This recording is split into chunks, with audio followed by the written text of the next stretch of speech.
হয়, মই এতিয়া উপস্থিত আছোঁ অসম সাহিত্য সভাৰ সপ্তম দ্বিবাৰ্ষিক পাঠশালা অধিৱেশনৰ যি গ্ৰন্থমেলা, এই গ্ৰন্থমেলাৰ ক্ষেত্ৰখনত।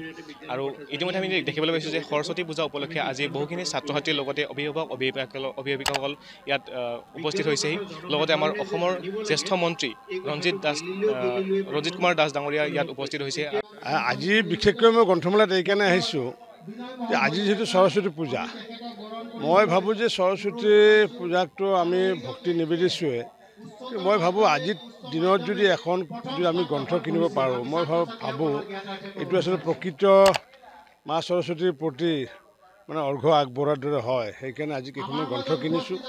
এইটো আচলতে ভগৱানৰ আশীৰ্বাদ, আৰু লগতে যি আমি পৰিকল্পিতভাৱে যিটো কাম কৰিলোঁ, প্ৰতিটো বস্তুৱে ছিষ্টেমেটিকভাৱে কৰিলোঁ, যাৰ ফলস্বৰূপে আৰু এইবোৰ কথা গম পায়। আৰু মই বিভিন্ন সভা সমিতিৰ আগতে কৈছিলোঁ, প্ৰায় আজি এবছৰ ধৰি বিভিন্ন সভা সমিতিত যেতিয়া ভাষণ দিওঁ, মই এবাৰকৈ ইয়াতে উপস্থিত হোৱাৰ কাৰণে সকলোকে মই আহ্বান জনাইছিলোঁ।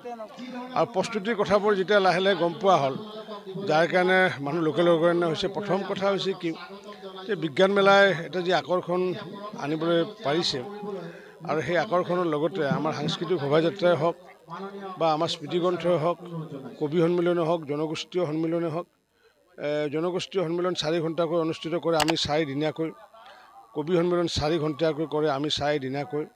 এনেকুৱা প্ৰতিটো ক্ষেত্ৰতে আমি উল্লেখযোগ্য অৱদান দিব পাৰিছোঁ বুলি মই ভাবোঁ।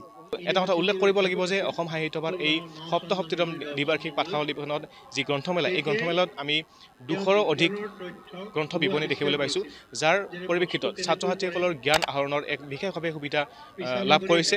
ইয়াৰ উপৰি ইয়াত বিজ্ঞান মেলা আছে, য'ত ছাত্ৰ ছাত্ৰীসকলে বিভিন্ন ধৰণৰ জ্ঞান আহৰণ কৰিব পাৰিব। পাঠশালাৰ পৰা মই সীমান্ত তালুকদাৰ, বাতৰি বিভাগ, দ্বিতীয়।